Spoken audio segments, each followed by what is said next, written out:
Assalamualaikum warahmatullahi wabarakatuh. Halo anak-anak, alhamdulillahirabbil alamin. Pada pagi hari ini kita akan belajar tauhid, yaitu tentang 3 landasan utama dan pengenalan seorang hamba kepada Rabb-nya. 3 landasan utama merupakan prinsip dasar Islam. Apa saja prinsip dasar Islam itu? Yang pertama, mengenal Rabb-nya. Yang kedua, mengenal agamanya. Dan yang ketiga, mengenal nabinya. 3 hal tadi yang akan ditanyakan di alam kubur kelak oleh 2 malaikat. Siapa yang tahu malaikat apa yang akan menanyakan kita di kubur kelak nanti? Iya betul, malaikat Munkar dan malaikat Nakir. Tugas malaikat Munkar dan Nakir di alam kubur adalah menanyakan siapa Rabb-mu. Yang kedua, apa agamamu? Dan yang ketiga, siapa nabimu? Nah, jika nanti di alam kubur kita bisa menjawab semua pertanyaan dari malaikat Munkar dan Nakir, maka Allah akan memberikan kita surga yang penuh kenikmatan dan juga akan dihindarkan dari azab kubur. Dan yang kedua, jika tidak bisa menjawab, maka juga akan ada balasannya, yaitu apa? Dibalas dengan azab yang pedih. Nah, untuk bisa menjawab pertanyaan dari malaikat Munkar dan Nakir kelak di alam kubur, yang pertama harus kita lakukan adalah kita harus mengenal siapa Rabb kita. Siapa Rabb-mu? Iya, Rabb kita adalah Allah. Sekarang kalau kita sudah tahu Rabb kita adalah Allah, kita harus mengetahui apa makna Rabb. Nah, makna Rabb adalah yang menciptakan, memberi rezeki, dan mengatur alam ini. Rabb adalah yang menciptakan, memberi rezeki, dan mengatur alam ini. Dialah yang berhak untuk diibadahi semata, bukan selainnya. Dengan apa kita mengenal Rabb? Yang pertama, aku mengenal Rabb atau dari ayat-ayatnya dan ciptaannya. Ayat-ayat Allah itu apa, Nak? Iya, ayat-ayat Allah adalah Al-Quran dan ciptaannya, yaitu apa saja ciptaannya? Ciptaannya di antara tanda keberadaannya adanya siang dan malam. Jadi yang pertama adalah kita mengenal Allah dari ayat-ayatnya, yaitu Al-Quran. Kalau kita ingin mengenal Allah dari Al-Quran, berarti kita harus mempelajari Al-Quran terlebih dahulu. Kalau sudah mempelajari Al-Quran, kita melihat ciptaannya, yaitu ciptaannya Allah antara lain adalah adanya siang dan adanya malam hari. Selanjutnya apa lagi?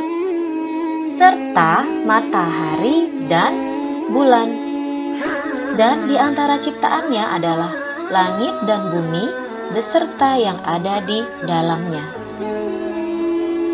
Dalilnya ada di dalam surat Fussilat ayat 37 yang berbunyi, wa min ayatihil lailu wan naharu wasyamsu wal qamar la tasjudu lisyamsi wala lil qamari wasjudu lillahi alladzi khalaqahunna in kuntum iyyahu ta'budun.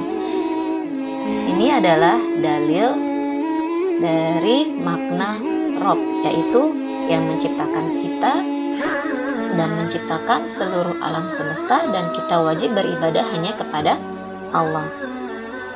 Selanjutnya, untuk tujuan apa Allah menciptakanmu? Semua yang diciptakan oleh Allah itu mempunyai tujuan. Allah tidak menciptakan makhluknya itu tanpa tujuan atau hanya asal-asalan saja. Nah, apa tujuan kita diciptakan oleh Allah? Yang paling utama adalah kita diciptakan oleh Allah untuk beribadah hanya kepadanya yang tiada sekutu baginya, melaksanakan semua yang Dia perintahkan dan meninggalkan segala yang ia larang. Oleh karena itu, kita itu wajib beribadah hanya kepada Allah. Kita tidak boleh beribadah selain kepadanya. Misalnya kita beribadah kepada ciptaan Allah. Contohnya apa? Kita beribadah kepada bulan, kita beribadah kepada matahari, kita beribadah kepada pohon. Nah, itu merupakan perbuatan syirik. Kita tidak boleh. Kita harus meninggalkan yang dilarang oleh Allah. Jadi kita wajib beribadah hanya kepada Allah saja. Yang kedua, kita menjalankan Islam seperti yang dicontohkan oleh Nabi Muhammad SAW. Contohnya seperti apa? Iya, kita hanya berdoa kepada Allah, baik dalam keadaan senang maupun keadaan susah. Keadaan senang itu contohnya seperti apa? Misalnya, kita berdoa kepada Allah, meminta ilmu yang bermanfaat dan rezeki yang halal. Dalam keadaan susah pun kita harus ingat kepada Allah. Kita berdoa hanya kepada Allah. Contohnya apa? Ketika kita sedang sakit, kita minta kesembuhan dari penyakit kita dan dihilangkan segala musibah yang menimpa kita hanya kepada Allah. Jadi kita bergantung semua harapan kita itu hanya kepada Allah. Nah, selain itu, dengan kita mengagungkan ciptaan-ciptaan Allah, itu kita juga sudah beribadah kepada Allah. Contohnya, ketika kamu keluar rumah pada malam hari, kalian melihat banyak taburan bintang dan ada bulan yang bersinar, kalian mengagungkan Allah. Masya Allah, indah sekali ciptaanmu ya Allah. Nah, kita sudah menyebut nama Allah, berarti kita sudah beribadah kepada Allah secara lisan. Jadi mengagungkan ciptaan Allah itu merupakan bentuk ibadah kita kepada Allah. Alhamdulillah, materi pelajaran pertama yaitu landasan utama dan pengenalan hamba kepada Rabb-nya sudah kita pelajari hari ini, dan semoga materi yang Bu Guru berikan bermanfaat untuk kalian semua. Akhir kata, Bu Guru ucapkan jazakumullah khairan dan ila liqa. Sampai bertemu pada pertemuan selanjutnya. Wassalamualaikum warahmatullahi wabarakatuh.